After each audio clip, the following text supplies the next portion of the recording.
Robinhood's Q4 and full year 2024 earnings call.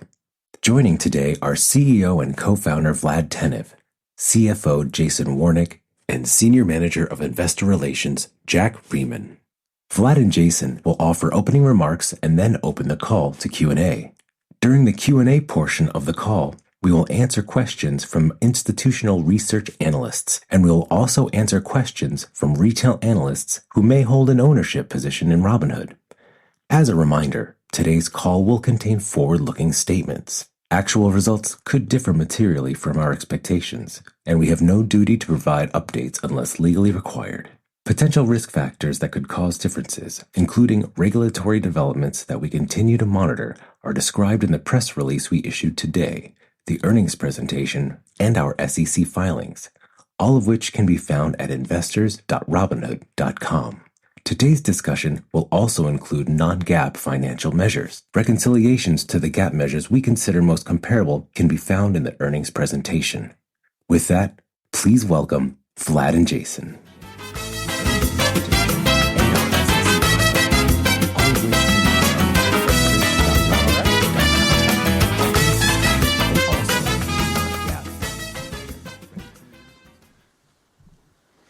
All right. Good to see everyone. Thank you for being here for our first live video earnings call. Hopefully this is both informative but also entertaining for everyone. Let me first start by saying that this was a big quarter for us. So we did over $1 billion in revenue for the first time as a public company, really for the first time in the history of the company. And that capped off what was a record-breaking year with over $3 billion in revenue for the whole year. And I would say that this was driven by a lot of things. And let me remind you the three priorities we have as a public company. So the first one is being number one in active traders. Second one is being number one in wallet share for the next generation. And our long-term arc being the number one global financial ecosystem. I'm really proud of the product velocity in 2024. So the team executed unbelievably well. And there's a couple of things to point out. We began scaling the Robinhood Gold Card. And Robinhood Gold Card, it wasn't just a Me Too credit card. I think we did a nice job building a revolutionary credit card. And it has both best-in-class rewards and user experience. Robinhood Legend, which we announced at the Hood Summit event just a couple of months ago, our first desktop platform built from the ground up just for active traders. And I think what's been even more amazing than the initial launch is we not only rolled it out, but the team's been executing really well and adding new things on a weekly basis. It's been energizing to see the customer feedback and to see the team respond to that. New things are landing, new indicators, new features pretty much every week. And as a result, I should mention one other exciting thing. We added a whole new derivatives business. So Robinhood Derivatives launched also last year at the Hood Summit, and we're offering both futures outrights and event contracts, which is an innovative new asset class that our customers are super excited about. So we're excited to do more there. As a result of this product velocity, we saw fantastic business results. I mentioned the $1 billion in revenue quarter, $3 billion for the full year, which, by the way, up 58% from 2023, almost and 2x from 2 years ago. And some of the things we track on a more input-oriented basis, market share up 30% year over year, both for equities and options, record net deposits of over $50 billion, which is over a nearly 50% growth rate, multiples of what traditional brokerages are seeing. And Gold subscribers also had a banner year, up to a record of 2.6 million, which is 80% growth year over year. And now we're at over 10% attach rate if you look at the overall customer base, over 10% gold attach rate. And we've continued to see strength actually through 2025. We're closing in on 3 million gold subscribers. And perhaps the thing that I'm most excited by is if you look at the net new customer funded accounts in Q4, of those new customers that joined Robinhood in Q4, over 30% have adopted gold. So that 10% attach rate increases to well north of 30% if you look at new customers. So the team's been really executing well, and there's more to do, but we're proud of the progress we've made there. There's going to be 3 events in 2025, 3 new product events, and the agendas are already packed. So we're very excited for them. Gold event is coming up in March in San Francisco. We're going to be launching a bunch of new products and features for the gold program, including advisory, which we've been working on, and I think you guys are going to like what you see there. Our first crypto event in June, which will be in France. And then, of course, Hood Summit, our active trader event. Got great feedback. We're going to bring that back, and that'll be later this year. So I'll talk a little bit about what you can expect in 2025. But first, let me turn it over to Jason for business and finance results. Thanks, Vlad. Q4 was a record-setting quarter, and 2024 a record-setting year. In both, we reached new highs for many of our financial measures and KPIs, including assets under custody, net deposits, gold subscribers, revenues, adjusted EBITDA, and earnings per share. Here's some of the full year 2024 highlights. Revenues up 58% to nearly $3 billion. Adjusted EBITDA up over 160% to $1.4 billion. And adjusted EBITDA margin grew to 48%. This really shows the operating leverage in our business, with over 80% of top-line growth dropping to the bottom line. And in our first full year of positive net income, earnings per share was $1.56. We've built strong momentum entering 2025, and we're staying focused on delivering another year of profitable growth. So let's talk a bit about Q4. Revenues more than doubled year over year to $1 billion, driven by strong revenue growth, strong growth across the board, including transaction volumes, interest-earning assets, securities lending, and gold subscriptions. And like you said, Vlad, Robinhood Gold subscribers are closing in on 3 million, driving annualized gold subscription revenue higher to now above $170 million. We also stayed disciplined on expenses in Q4. This brought full-year adjusted OPEX and SBC to $1.94 billion, up 7% year over year and within our original outlook. You may recall a couple of years ago, we set a goal to bring share-based compensation as a percentage of revenue into the zone of 10%, down from higher levels in the past. So it feels really great. We achieved that milestone in 2024, and we're staying focused on managing this even lower over time. And as you saw, we had a large tax benefit in Q4. Given our recent strong performance and forecast of continued profits, we released most of our valuation allowance. We now expect our long-term tax rate to be more normalized in the mid-20% zone before any quarterly items. Now, as we look to 2025, we want to keep investing for profitable growth while driving efficiency. So for revenues, we're planning on another year of double-digit growth, driven by product innovation, market share gains, and expanding into new markets.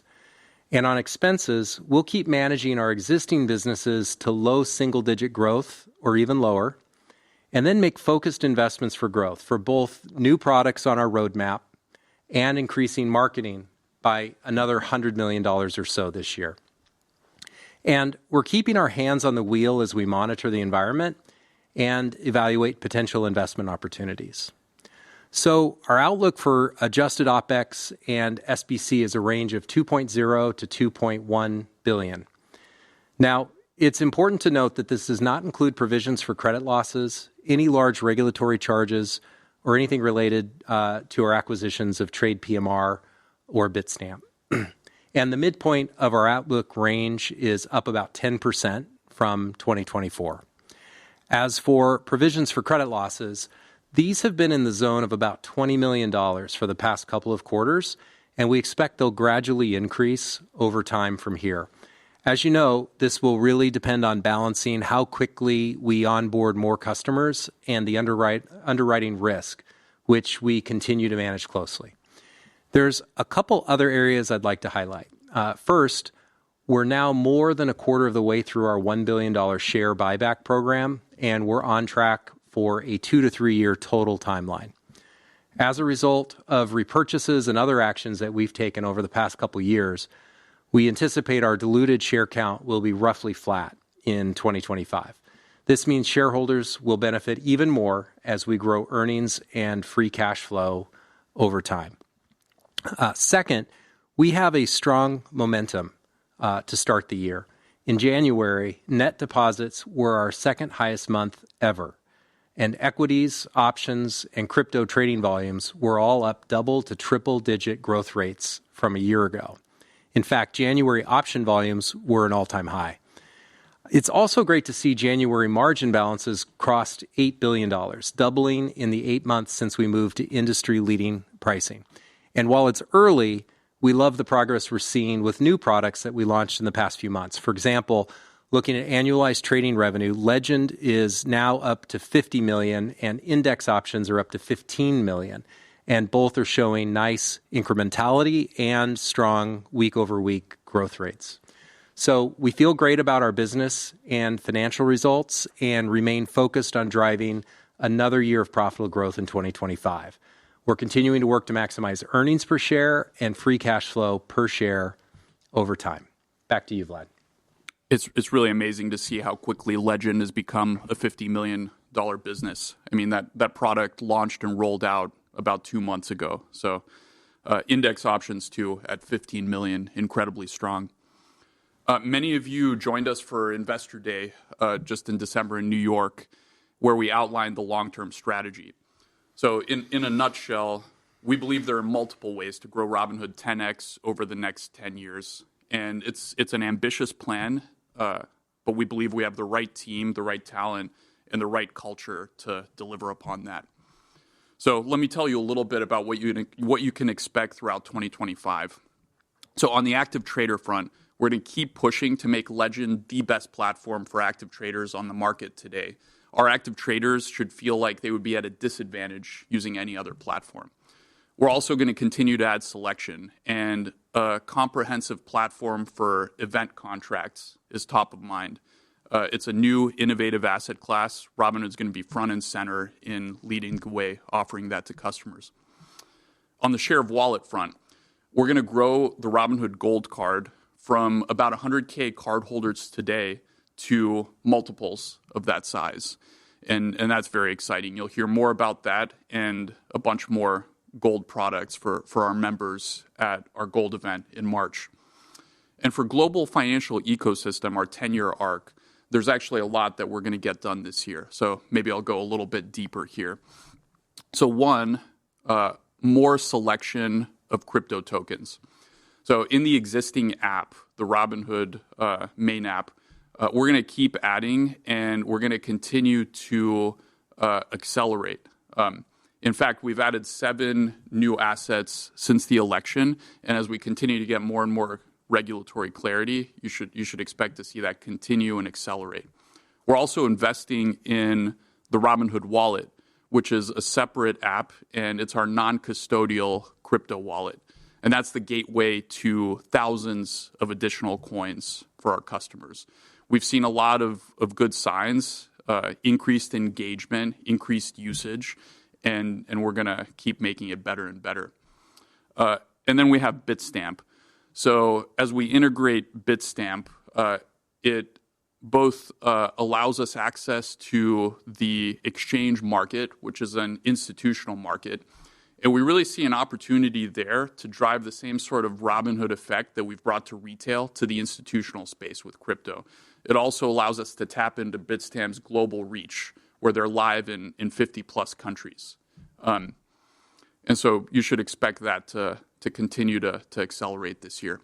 But what I'm perhaps most excited about is tokenization. So I think Robinhood is uniquely positioned at the intersection of traditional finance and DeFi. We're one of the few players that has scale both in traditional financial assets and cryptocurrencies. And what that means for us is bringing real assets onto crypto technology, and giving people access to real-world productive assets using crypto rails where they benefit from the liquidity and the other advantages of that technology.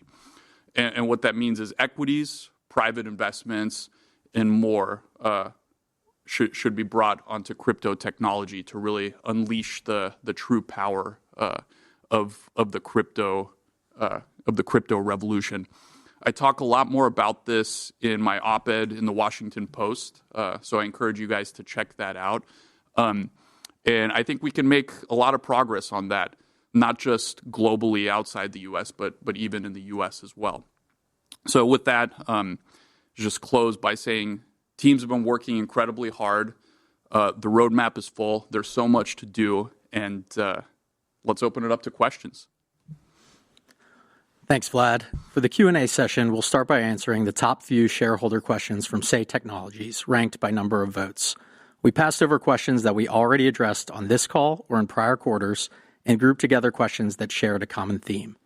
After the Say questions, we'll turn to live questions from our analysts. So I'll kick it off with our first question from Say. First question is from Ali D, who asks, when will the gold credit card be available to a broader audience? Vlad? Thanks, Ali. Very soon. So thank you, by the way, to all the customers who have expressed interest and continue to express interest in the gold card. The demand for the card has been extreme, and I think that's really been driven by the product experience. So it's not just offering customers great rewards with 3% cash back, but the virtual cards and the digital features have gotten really amazing reviews. And we hear from customers every day how much they love it and how they can't believe that other credit cards don't have these features. So today we have a little over 100,000 cardholders. We're working to roughly double that number in the next few months. And that's going to be on the way to growing that to multiples of the 100,000 level this year. So we'd love to move even faster here. But this is about the speed at which successful credit card programs in recent years have rolled out. And I think it's just important to balance the speed of rollout and satisfying the demand with being incredibly prudent regarding the spending and borrowing activity. Jason, do you want to add anything to that? Yeah, I'd just say, Vlad, you and I have both heard Ravi, who runs credit at Robinhood, several times say how important it is that we be cautious in the short term so that we can be ambitious in the long term. And I think we're striking the right balance, but obviously we want to move as quickly as possible for customers. Yeah, and the rollout's increasing, so hopefully you'll get one soon. Thank you both. Our next question comes from Alex B, who asks, will Robinhood offer the ability to do deeper analysis on individual stocks within the app? Will it have charts for financial data over time, such as revenue, net income, etc., and have a feature to compare metrics versus other companies? Yeah, thank you. I recognize that, Alex B. Congrats on having the two of the top 3 voted questions. In short, yes. So one of our goals is for Robinhood to have the very best information, research, and tools in-app. I think we started out offering the best service for you to actually place the transaction. And over time, we've been moving more upstream. And the goal is to not just be the best place to complete the transaction, but also the best place to do your research and to generate ideas. And over the past year, we've really been focusing on furthering that across the charting and the technical analysis experience across the product. You've seen that with Robinhood Legend, which, as we mentioned earlier, is already up to a 50 million annualized revenue rate just after a few months. So we've been focusing on making the charting experience really, really good. Customers are now asking us to bring that into mobile. and the team's continuing to execute, constantly shipping new features. But there's more to do. You mentioned fundamental analysis and some of these more fundamental indicators. Those are on the list as well. There's plenty more to do, and the team is on it. We're excited to share more later this year at Hood Summit, which is our active trader event. Thanks, Vlad. And to round out Say Q&A, we have another question from Alex B., who asks, will Robinhood offer loans, such as microloans, auto loans, etc.? So over the long term, the company seeks and aims to fill all of our customers' financial needs. So we want to be the place where you can buy, sell, or hold any financial asset and conduct any financial transaction. And that's a big part of our second arc, which is being number one in wallet share for the next generation. So of course, lending needs are a big part of that. Customers have borrowing needs, and we're going to address that in a number of ways. So first, we've really been focusing on the margin product. So we, a little bit under, a year ago, about 6 to 7 months ago, we revamped our margin offering, and we started offering industry-leading rates. Since then, the margin book has more than doubled. So we've really made tremendous progress there. Even after that doubling, we've got a long way to go to being competitive in terms of size with some of our incumbent competitors. So I think margin has a lot of room to run. We're going to continue to invest there. On the credit card side, which as well as a lending product, we've been making tremendous progress. That loan book's been growing as we get more and more customers onboarded. And as you guys know, we've got a lot more customers to go. So our focus is on nailing those two products, which obviously have a sizable lending component. But once we do that, you should expect to see us cover the wide range of customer borrowing needs. So I encourage you guys, once again, Robinhood Gold customer event in March is going to be exciting. Thanks, Vlad. That concludes our shareholder questions from Say Technologies. We appreciate our shareholders taking time to ask these questions of Vlad and Jason and look forward to more next quarter. Now we will open the call to Q&A. We ask that each person limit themselves to one question and return to the queue if they would like to ask a follow-up. To enter the queue, please press star 11 on your phone. If you would like to remove yourself from the queue, please press star 11 again. Our first question comes from Mike Cyprys from Morgan Stanley. Mike? Great. Hey, Vlad. Hey, Jason. Congrats on the strong results here. Great to see. So you guys outlined a ambitious goal here to be number one in wallet share for the next generation and to broaden out services beyond trading. Given the early success that you've had so far with retirement and the waitlist for credit card, can you just maybe talk about what hurdles you might face to achieve this ambitious goal, how you might overcome them, and the progress you expect to make here in 25? Thank you. Yeah, I'll take that one, Mike. Thanks for the question. I think we have a huge opportunity. The goal is over the long run to be the place where customers can buy, sell, or hold any financial asset or conduct any financial transaction, and to not get stuck with what worked for millennials, but also make sure that we're relevant as the financial home for the next generation. Now, there's a couple of things that we have to continue to do. Number one, this opportunity isn't one that we're alone in wanting to pursue. I think that everyone wants to be the home for their customers' financial needs. And so it's going to involve us continuing to innovate, invest in technology, continue to pick the right products to focus on, and make sure we're well positioned relative to our competitors in the two big technological shifts that are going to transform the financial industry, which are artificial intelligence and crypto technology.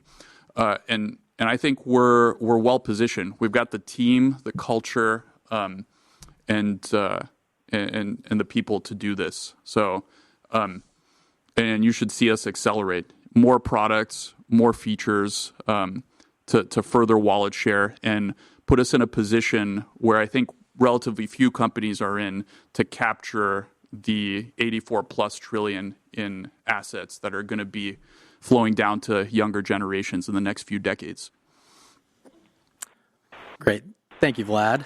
Just a moment while we get our next person here. Our next question comes from Dan Dolev at Mizuho. Dan? Hey, team. Great job as always. Epic results again. I have a quick question on sports contracts. You mentioned it at the Analyst Day. Piqued our interest. We did our own internal survey work, which showed massive opportunity with, significant amount of your users also engaged in sports betting. You started it out. It was shut down temporarily. So can you maybe lay out some of the long-term plans or medium-term plans for this, very important, part of the universe? Appreciate it. Thanks, Dan. Yeah, I'll field that one. I think prediction markets are the future. I think they're the future not just as an active trading asset, but also news and information. And Robinhood's going to be right there, leading the way. I think we're going to continue to innovate. And you saw this last year when we launched the presidential election market. So we were one of the few platforms that offered the ability to trade the election.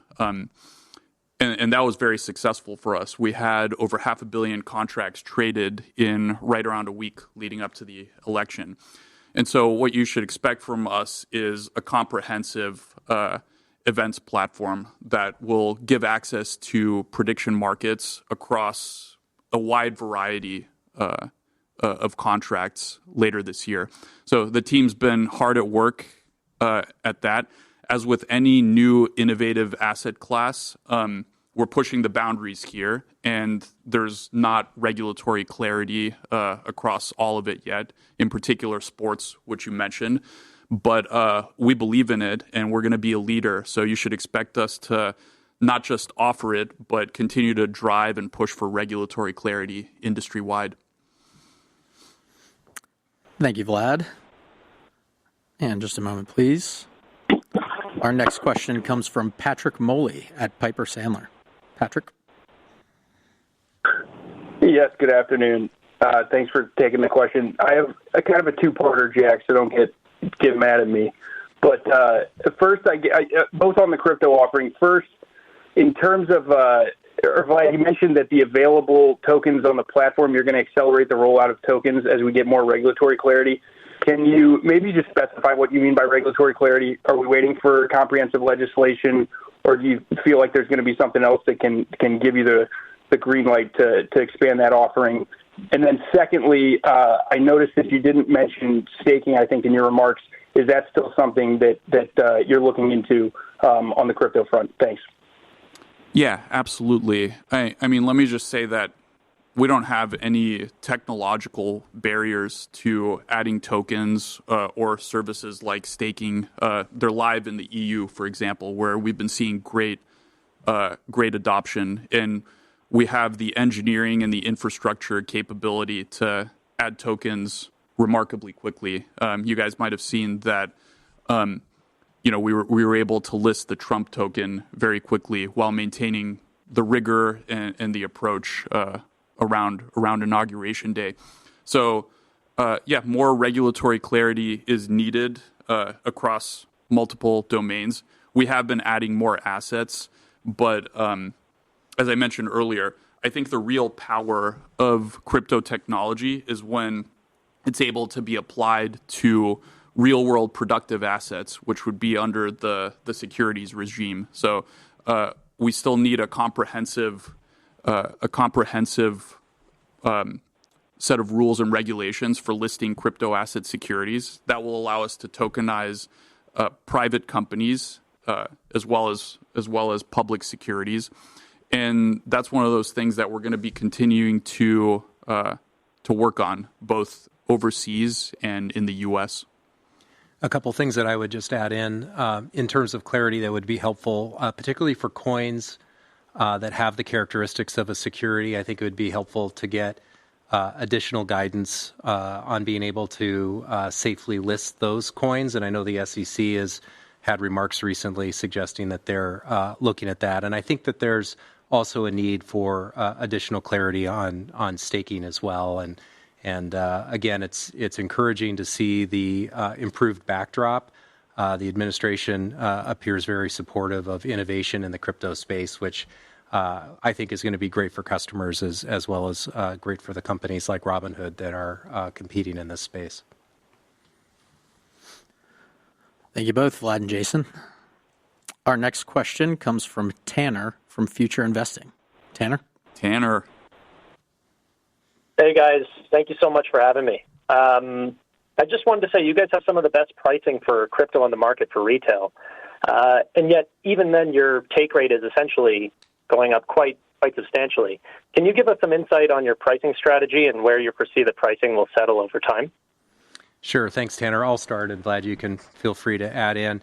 If you go back far enough, our take rate was only 10 basis points, and it was just a starting point. And since then, what you've seen is that we've been experimenting over time, balancing, ensuring customers continue to get a great value proposition, but we balance that with shareholder returns. And we have been experimenting, and we have been giving customers a great price, even as the take rate has increased. I think it's up 9 basis points this quarter versus last quarter. We're not done experimenting. It doesn't mean that it's going to keep going up. One of the areas that we're focused on is how to give more compelling pricing to the highest volume traders. And so we'll be experimenting there as well. But when we think of take rates for crypto, when we look at January, take rates are pretty much in line with what we saw in Q4.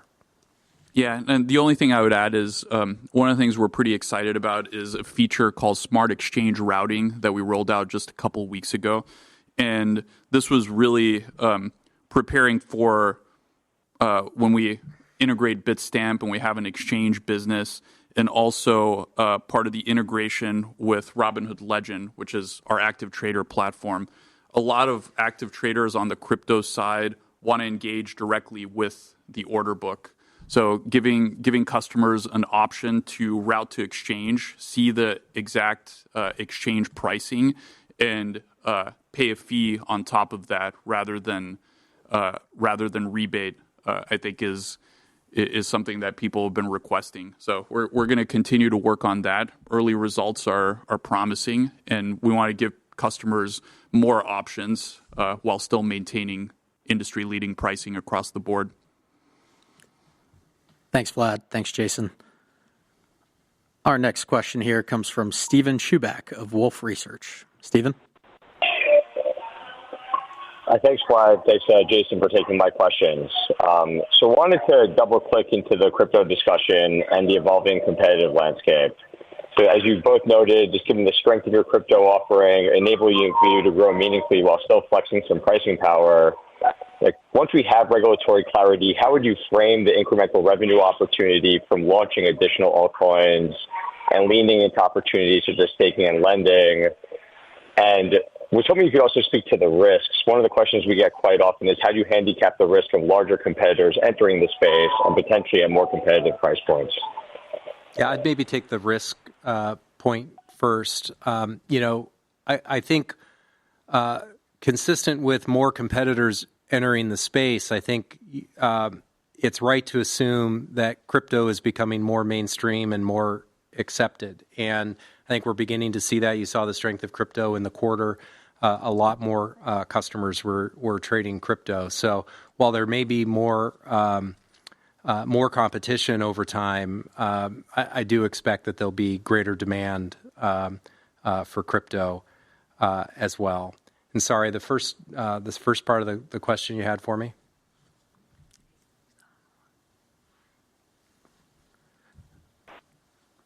Yeah, I mean, maybe I would just add that, what customers really love about trading crypto on Robinhood is that they not only have access to crypto, but they can trade equities, options, now futures, soon a comprehensive suite of event contracts all in one place.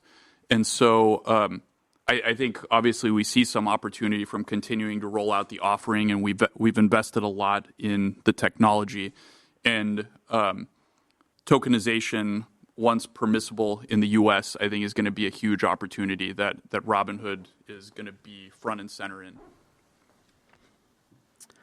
Thanks for the question. Our next question comes from Brian Bedell at Deutsche Bank. Brian? Oh, great. Thanks. Thanks. Good afternoon, guys. If I can bundle one question in here on the new initiative, the Legend platform, the index options, and also futures, just in terms of the revenue that you quoted, how should we think about how that is pacing in terms of a growth rate? I guess, in other words, did you get a lot of take up initially, and then the growth rate slowed, or do you see that growth accelerating? And if you can comment on all three of those areas. You want to take that? Sure. I mean, as we mentioned, Legend is now up to a $50 million annual revenue run rate. Index options, $15 million. Index options just recently rolled out to everyone. And then futures, we've just started rolling out. In terms of the growth rates, these are strong week-over-week growth rates. We feel really good about that. Stepping back, looking at the long term, I would say each of these represent pretty substantial portions of the overall market, and we're demonstrating, I think, an ability to take market share and compete. And so early signals are strong. The week-over-week growth rates are strong, and we've got really positive feedback from customers. So where I'm sitting today, I'm really optimistic. Yeah, and I'd say these things are compounding upon one another. So we rolled out index options on Robinhood Legend, and that further accelerated the growth. And we see continued opportunities that I think will be tailwinds. Not only is it going to continue to penetrate the customer base, but I think we see more opportunities on the options side for Robinhood Legend. Our customers are really happy with the equities trading experience. I think that's world-class on Legend. And I think we see some more opportunity on options to make it even better. Thanks for the question. Thanks, Vlad and Jason. All right. And our next question comes from Devin Ryan at Citizens JMP. Devin? Thanks so much. Hi, Vlad. Hi, Jason. How are you? Hey, Devin. Hey, Devin. Hey, and congratulations on the great end of the year and the business momentum. I want to shift gears a little bit and dig in on the custody opportunity for advisors. We're obviously now a few months removed from the trade PMR announcement. I know you still need to close that deal, but it would be great to get any anecdotes on how that deal has been received in the market, what the feedback has been from those advisors, whether you're seeing demand from other advisors in the market, and just really kind of big picture how you're planning to differentiate in the RIA custody market. Obviously a massive TAM, but just would love an update on that as well. Thanks. Yeah. I'll field that one. I think we see advisory as an enormous opportunity, and we're going to tackle it very, very aggressively. When we talk to advisors, including trade PMR customers, I think by far the number one thing that gets everyone very excited is access to the Robinhood customer base. And I think what gets Robinhood customers excited is being able to talk to a human advisor. I think in particular for customers that are a little bit older, closer to retirement, and have a lot of assets, being able to access a human advisor to help them with their financial needs is absolutely critical. So I think we can solve both problems. I think we can appeal to customers that may be a little bit older, that have more comprehensive needs, and they love the digital experience of Robinhood, but would love a human advisor. And for a lot of these advisors, including trade PMR customers, these guys are entrepreneurs, and they see an opportunity for Robinhood to help them tap into the 25 million customers in the U.S. that are going to have their wealth growing tremendously over the next several decades, particularly as they inherit tens of trillions of dollars from older generations. So we see this as a big part of being the number one platform for wallet share for the next generation, and really being the first truly multi-generational platform. We think that our customers' parents should be using Robinhood, their children should be using Robinhood, and nobody's really nailed that product experience for what investment management and financial services looks like for the entire family. And I think not a lot are trying. We're having some success. The initial rollout there will be of the credit card, where it's actually a wonderful experience for the entire family. And you should expect to see us bringing more of that into investment management and advisory. Thanks, Vlad. One moment for our next question. Our next question comes from Amit is Investing. Amit? Never heard of him. Hey, Vlad. Hey, Jason. Thanks for taking my question, and congrats again on an incredible quarter. Last year, you all told investors that as rates come down, you can expect more trading volumes, and that thesis has basically played out. I think right now we're in kind of a Goldilocks zone where rates are strong enough for your net interest income to sustain itself, but not low enough to take away that income. So is the guide for 2025 similar to rates coming down would lead to an increase in trading volumes, or is there a diversified view that investors should have on the impact of rates on the business? Yeah, I'll go ahead and take that. Thanks for the question. So the comments I gave on revenue is that we expect another year of double-digit revenue growth. So the precision that we were providing on guidance was really around OpEx at $2 to $2.1 billion. We are seeing that relationship, that natural hedge play out, where rates go one direction and trading goes the other. And just looking at the print this morning and the updated expectations around rate cuts, I think there's still room for rates to come down this year. Maybe perhaps it's one cut or maybe two. But I feel like our business is really designed to thrive regardless of the macro backdrop on interest rates. And we've seen the pickup in trading.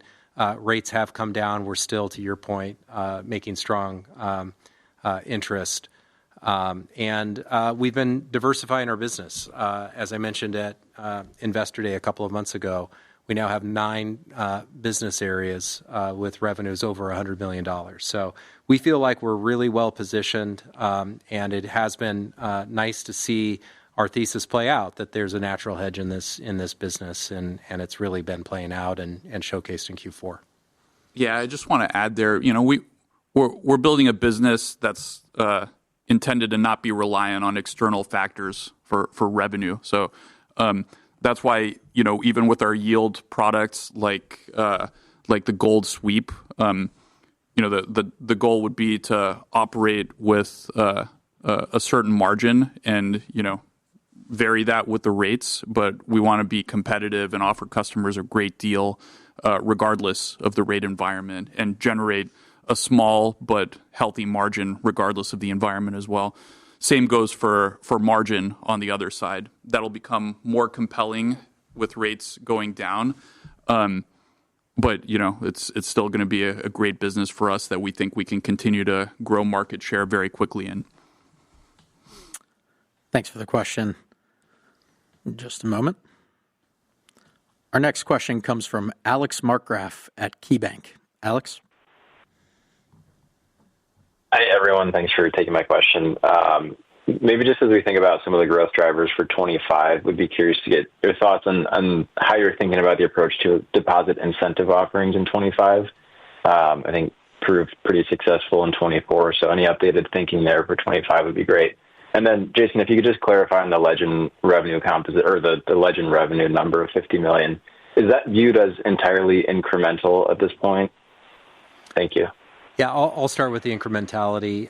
So the data is still pretty early, but we've seen enough to be confident that there's strong incrementality here on Legend. We're going to let it play out a little bit more before we provide additional clarity, but it is nice to see. We are seeing a very strong uptake on Legend from existing customers. We're also seeing new customers. And I think over time there's going to be, particularly as we round out the product suite and the user experience, an opportunity to really grow incrementally with existing customers and bringing on more new customers. Vlad, do you want to take deposit incentives? Yeah. On the deposit incentives front, we've got one going right now for retirement that's going to be on incoming transfers and rollovers. And that's very exciting. Actually, we've been seeing a lot of rollovers. The rollovers experience is much smoother than it was last year. So there's been tremendous improvement there. We also are offering and experimenting with APY boost incentives on the Gold program, and those are much more personalized. So I think the future is more personalization, where we actually really lean into our strengths as a technology organization. And we expect to continue to make great progress. I mean, $50 billion in net deposits over 2024 was a big number, multiples of how fast incumbents are growing, and we see plenty more opportunity to grow our business.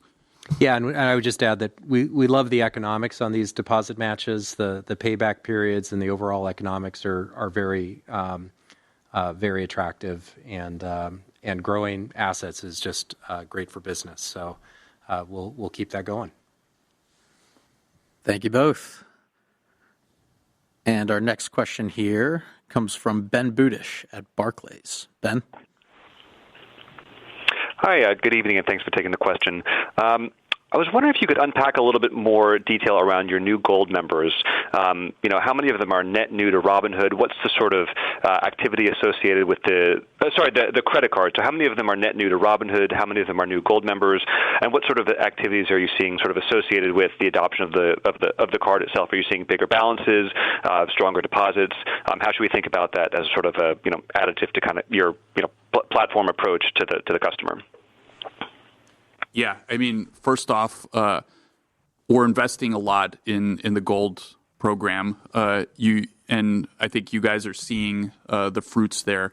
When someone becomes a Gold subscriber, they grow AUC, assets under custody, much more rapidly, net deposits more rapidly, and they adopt our products at a much higher rate. So the journey is basically someone joins Robinhood, they become a Gold member relatively quickly, and then their rate of assets under custody, net deposit growth, and multi-product adoption increases.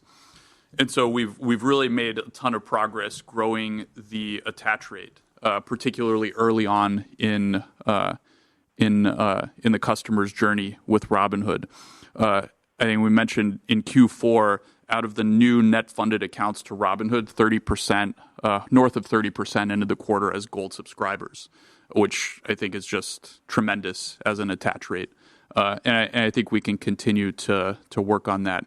With the Gold card in particular, one of the really interesting things, I think we're actually one of the few that are capable of measuring this as an integrated platform, but we are seeing strong second-order effects between users of the credit card and the core brokerage business, which I think validates our thesis that there's a Gold flywheel, and if we sort of like make each of the individual pieces better, the overall customer value to the Robinhood ecosystem benefits tremendously. And in terms of the cardholders, so we're a little over 100,000 cardholders at this point.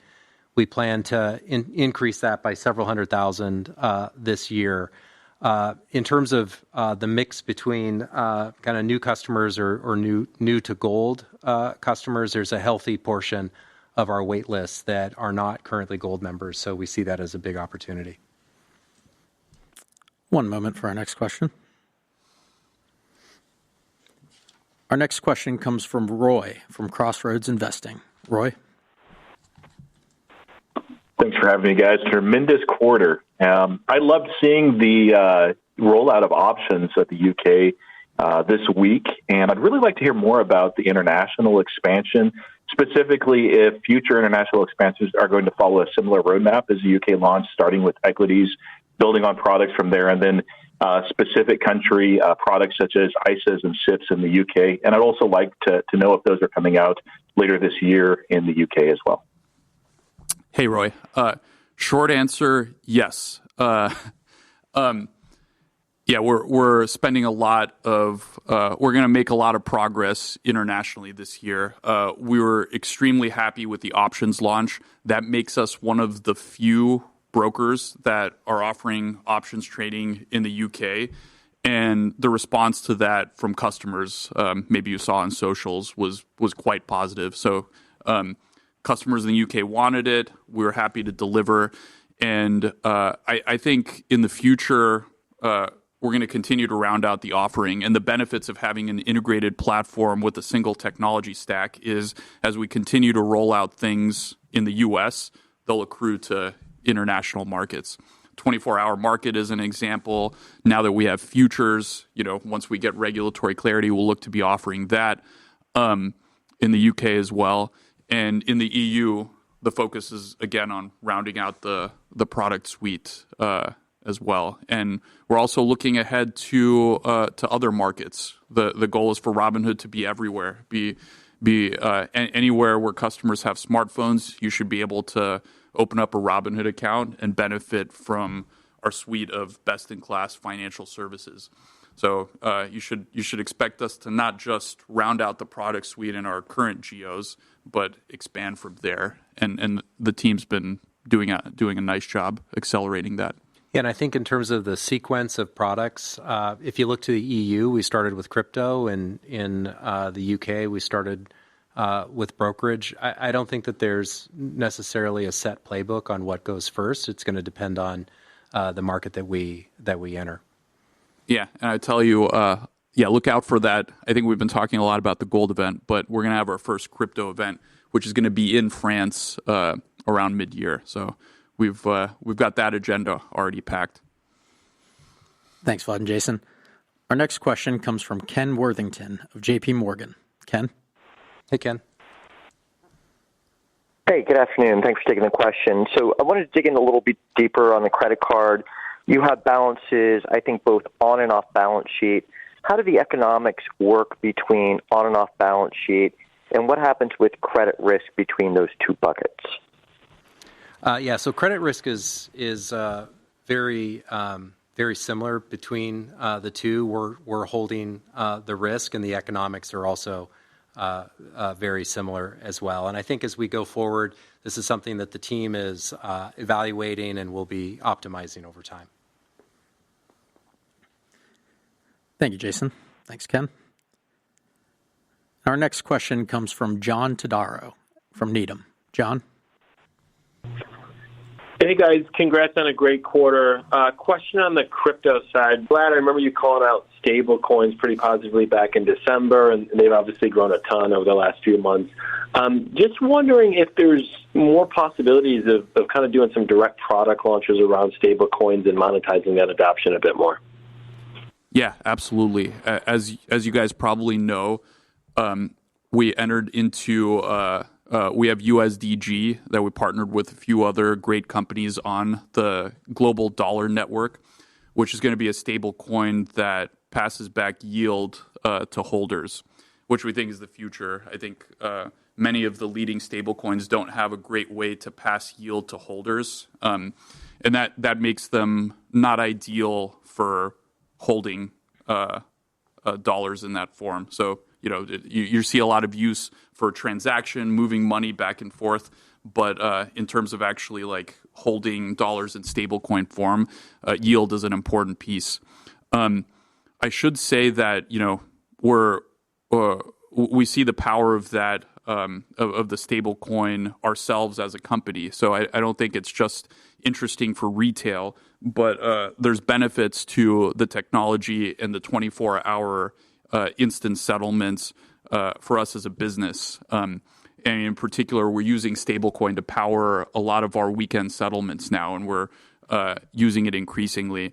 And I think Robinhood's going to be an early adopter of that, but we should expect that those benefits that we're seeing other companies will eventually come to realize, and that'll be a tailwind for institutional stablecoin adoption industry-wide. So stay tuned. There's going to be a lot more on the Dollar Global Network, and yeah, we're going to be investing in this space. That's great. Thanks, Vlad. Our next question comes from Evan from Stock Market News. Evan? Awesome. I appreciate you guys for having me. Thank you for taking the question. Congratulations to you guys on the quarter. Thanks, Evan. We've talked about a lot of very different opportunities here, and I appreciate a good job passing 1 billion. We talked about a lot of different opportunities here, crypto, active traders, international opportunities, prediction markets. How do you go about ranking these different opportunities, maybe in both the scale of them and how immediate you might be deploying these finite resources to them? And do you guys think you need more people, more resources to go in and attack all of these opportunities you guys see? Yeah. Capital allocation is kind of the job, right? Resource allocation, capital allocation is what we do. I'd say these are the three arcs of our business. So if you look at being number one in active traders, that's the near term arc. So improvements that we make to the products and new features immediately or very, very quickly generate more revenue. I think you're seeing that with Robinhood Legend and index options, where handful of months after launch, Legend's already at a 50 million annualized revenue rate, which is pretty amazing. And active traders were scaled. New product enhancements immediately result in more revenue for the business, more business value. That gives us fuel to pursue our other two arcs, which are longer term. So I would think about it not as we're going to nail active traders, then we're going to be number one in wallet share, and then 10 years from now, we'll start working on international. We're pursuing these independently. They're going to build off of each other, and the tool, the revenue, and the resources we get from active traders are going to fuel expansion into bigger and broader markets. I think it's exciting. What's even more exciting, and I'm sure Jason agrees with this, is being able to do all of this and execute while keeping OpEx growth to a minimum. So keeping our hands on the wheel, as you would say. And I think that just comes down to our embrace of technology. I think we've seen a lot of benefits from adopting AI technologies, becoming more efficient. We've seen that on the software engineering side, but really across the board. And I think there's more tailwinds there. There's a lot more we can do, but we do believe we can continue to increase product velocity, roll out more features, and grow while keeping OpEx growth in check. I think that's just from any good company leveraging AI, you should expect to see that in the future. Yeah, and there's no shortage of ambitions to drive growth, and we've been allocating headcount where necessary. But you saw the tremendous growth that we drove in 2024, yet the OpEx did not go up that much, and that's not an accident. We have a very expense-light business model. I've talked a lot in the past about how 90% of our OpEx is fixed cost, and that was really showcased this quarter in Q4 as over 80% of the incremental revenue dropped to the bottom line in terms of profit. But when we look around, we're not constraining the business with resources. We're really doing as much as we think we can prudently manage and roll out with a high-quality product for customers. Thanks, Jason. Thanks, Vlad. That concludes the Q&A portion of our call. Before we end the stream, I'd like to give it back to Vlad for any closing remarks. Vlad? Well, I'd like to thank Jack. I know we promised Chris in the flesh, but he was under the weather. Jack, I think you did a very, very nice job with that. I think that I want to thank you guys. Hopefully, you enjoyed the new format. Both retail analysts and institutional analysts who've been along for the journey. It's been a strong quarter, but we're nowhere close to done. This is going to be a big, intense year for us, and I think the team is super energized at the opportunity ahead and delivering even more for our customers. Thank you. Thanks, everyone.